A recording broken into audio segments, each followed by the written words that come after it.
ভাই আমাকে একটা পেঁপে দাও। আচ্ছা ভাইয়া, এই নাও। এই যে দাঁড়াও ভাইয়া। জি ভাইয়া বলো। এই পেঁপেটা নষ্ট, তুমি এই ভালোটা নিয়ে যাও। আরে আমি কি তোকে আমার লাভের জন্য রেখেছি নাকি লসের জন্য? এখন এই গলা পাপিটা কে বেচবে? আরে মহাজন, এই পেঁপেটা নষ্ট ছিল আর রমজান মাস চলতেছে, আমি তাকে কিভাবে ধোকা দিব? আমাকে শিখাচ্ছিস দোকানদারি কিভাবে করতে হয়? যাবাক এখান থেকে। আমার ছেলেটা আজকে রোজা রেখেছে, ওর জন্য যদি ইফতারি না নিয়ে যাই ও তো মন খারাপ করবে। এক কাজ করি, এইখান থেকে বালিগুলো ভরে নি প্যাকেটে।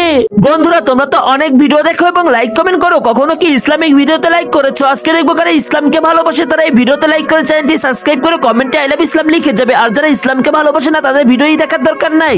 তারপরে লোকটি এইখান থেকে ইট বালুগুলো সব ব্যাগের ভিতরে ভরে নেয়। আরে বাবা, তুমি কি ফল এনেছো? হ্যাঁ আমার ছেলে এনেছি। ঘরের ভিতরে চলো। আরে আগে তো আমার কাছে ফলগুলো দাও। মাশাআল্লাহ, এখানে অনেক ফল, কলাও আছে। কলা তো আমার অনেক ফেভারিট। তোমাকে অনেক শুকরিয়া বাবা। বন্ধুরা এই বছর রমজান মাস কোন মাসে পড়েছে তোমরা কেউ জানো? তাহলে কমেন্টে জানাও।